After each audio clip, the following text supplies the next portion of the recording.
Class on YouTube channel DEO Nalgonda. In this class, we will learn about the human male reproductive system. Human male reproductive system. The human male reproductive system consists of a pair of testes. It consists of a pair of testes, a pair of vasa deferens, a pair of epididymis, this part is called epididymis, a pair of seminal vesicles, a prostate gland, it is single, it is not paired, a single prostate gland and a pair of Cooper's glands, a pair of Cooper's glands. Next, urethra, and the last one is penis. The last one is the penis. So, the human male reproductive system contains the most important reproductive part, that is testis. That is testis. So, testis produces the human sperm cells. Millions of human sperm cells are produced inside the testis. How many testes are present? There is a pair of testes, means two testes are present in the human male reproductive system. Inside the testis, many seminiferous tubules are present. What are they? Seminiferous tubules. Many seminiferous tubules are present inside the testis. These seminiferous tubules produce the human sperm cells. So, the sperm cells produced in the seminiferous tubules, they enter into epididymis. Epididymis is present on the upper side of the testis. Epididymis is a sac like structure or a bag like structure. The function of the epididymis is storing the immature sperm cells. Epididymis collects the sperm cells from the testis and stores them till they are matured. So, I can say that immatured sperm cells are stored in the epididymis till they are matured. When the sperm cells are matured, they are sent into vasa deferens. A pair of vasa deferens is present in the male reproductive system, vasa deferens. Vasa deferens is a tubular structure. Vasa deferens is a tubular structure. The function of the vasa deferens is transportation of the sperm cells from epididymis to the urethra. The function of the vasa deferens is to carry the sperm cells from the epididymis. Epididymis is a pouch like structure or a bag like structure. The cells from the epididymis, that is the sperm cells from the epididymis, are carried to the urethra by a tube called vasa deferens. Vasa deferens is nothing but a tube. The function of the vasa deferens is carrying the sperm cells from the epididymis to the urethra. And next we have a pair of seminal vesicles. We have a pair of seminal vesicles. These seminal vesicles, they produce a thick fluid. They produce a thick fluid. When the sperm cells travel past the seminal vesicles, they add a fluid to the sperm cells. Then the vasa deferens, both vasa deferens, they unite to form a common duct. Both the vasa deferens unite to form a common duct. This common duct receives fluid from the seminal vesicle, and this common duct is called urethra. So, this urethra, it passes through the center of the prostate gland. The urethra passes through the center of the prostate gland. So, the prostate gland also produces a sort of fluid or liquid. Then the urethra is joined by a pair of Cooper's glands. A pair of Cooper's glands. Cooper's glands are very small in the size of a pea. They are pea-sized glands.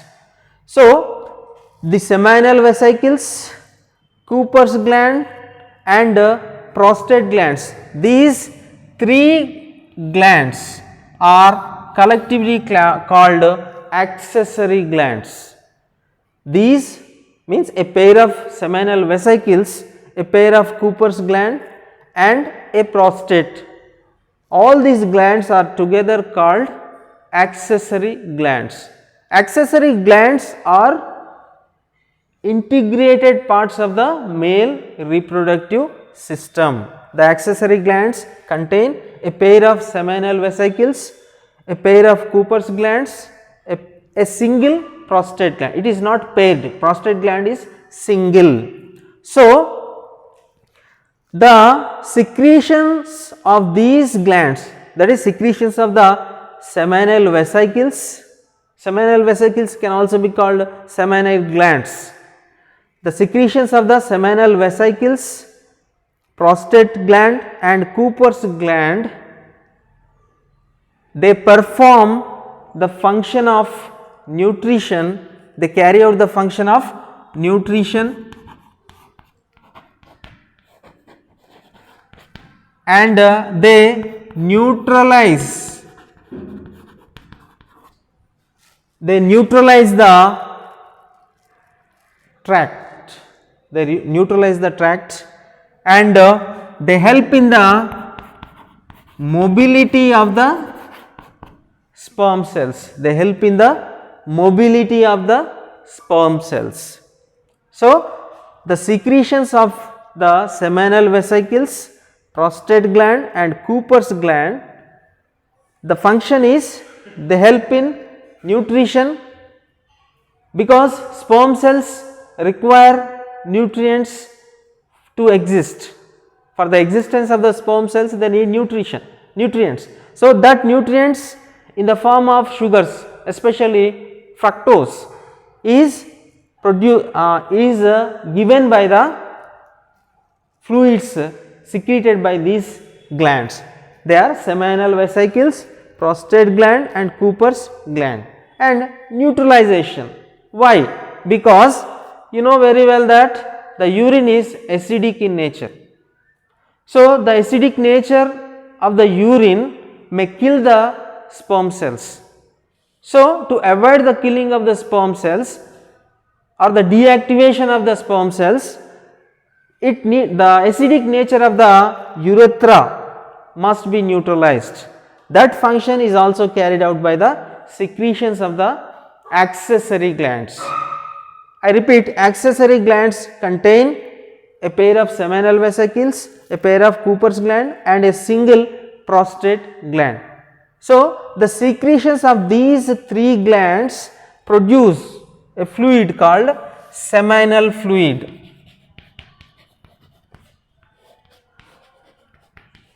Seminal fluid. The function of the seminal fluid is to provide nutrients. The function of the seminal fluid is also to neutralize the acidic nature of the urethra, and this seminal fluid helps in the mobility of the sperm cells. You know, sperm cells are motile. So, for the sperm cells to move, they need a medium. That medium is provided by the seminal fluid. So, the major important functions of the seminal fluid are nutrition, it provides nutrients to the sperm cells. Secondly, it neutralizes the urethra. Thirdly, it provides the chance to move the mobility of the sperm cells. So, these are the functions that are fulfilled by the seminal fluid. Seminal fluid is produced by a pair of seminal vesicles, a pair of Cooper's glands and a prostate gland. Prostate gland is single, it is not paired. Okay. So, then I would like to remind you that the testes are present outside the abdominal cavity. They are not present inside the abdominal cavity. Why? Because the production of the sperm cells takes place below the body temperature. Normally, the human body temperature is 37 degrees centigrade. So, the sperm cells will not be produced at this temperature. This temperature is not suitable for the production of the sperm cells. Therefore, the testes are present outside the abdominal cavity and they are enclosed by a skinny bag called scrotum. Scrotum is a skinny bag or the bag made of skin which sustains or which supports the testes. Testes are present in the scrotum. Why? Because the testes produce sperm cells, as you know well. So, the production of the sperm cells will take place below the body temperature. So, the body temperature is not suitable or not favorable for the production of the sperm cells. Therefore, the testes are present outside the abdominal cavity, sustained or supported by a skinny pouch like structure called scrotum. Did you understand, children? Now, if you want to trace out the pathway of the sperm cells, you can easily track out the path. So, the sperm cells from the testis enter into the epididymis by vasa efferentia. There is another tubular structures, vasa efferentia.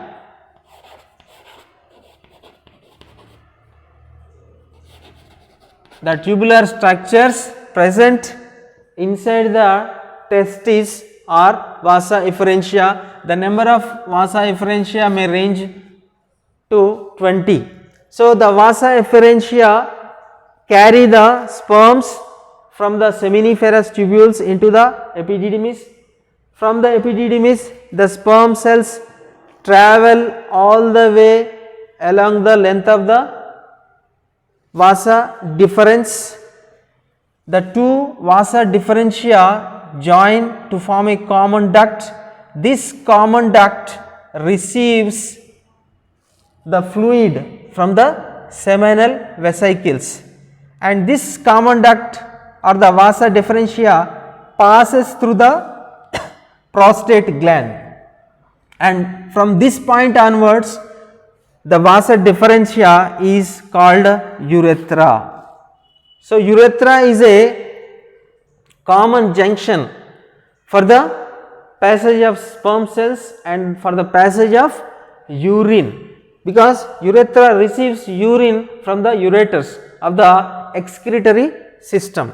So, the sperms pass through the prostate gland, and while they pass past the Cowper's gland, they receive another type of fluid.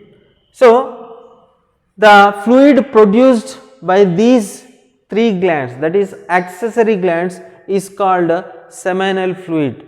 So, the seminal fluid plus sperm cells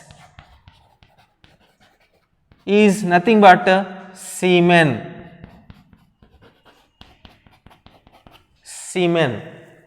Seminal fluid along with the sperms is called semen, and the semen is ejaculated out, or it is expelled out through the human penis, male human reproductive system, that is penis.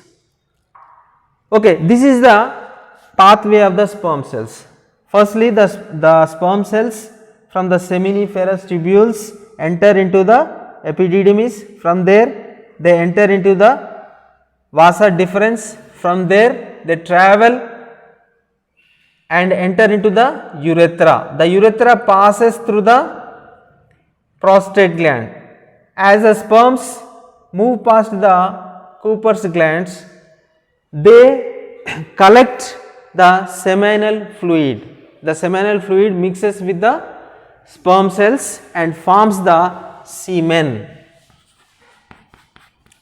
or it can also be called semen.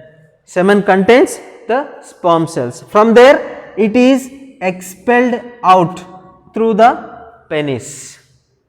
So, this is about the male reproductive system, right.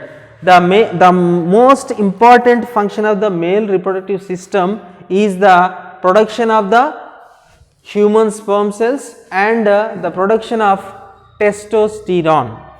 Testosterone is the male reproductive hormone. The major function, the important function of the testosterone is the development of secondary sexual characters in males.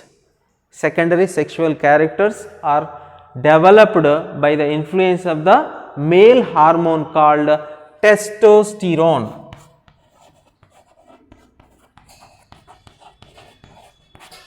Testosterone is a male hormone secreted or produced by the testes. And secondly, the function of the testis is to produce sperms, right.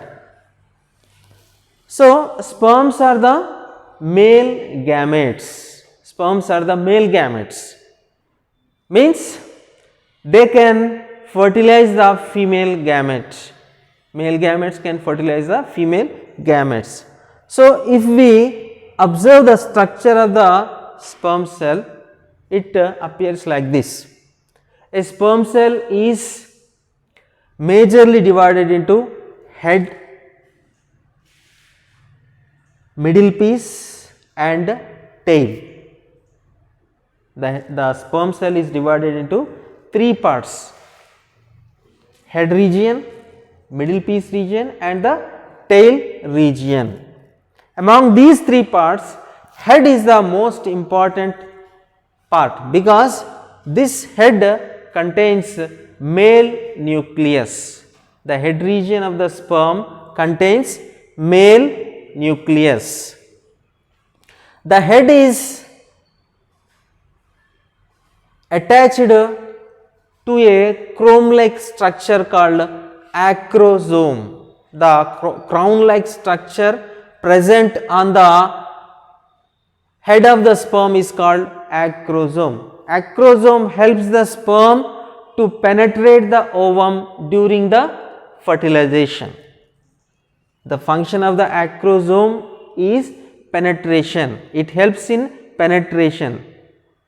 With the help of the acrosome, the sperm cell can penetrate into the ovum. So, acrosome helps in the fertilization and the head contains the male nucleus.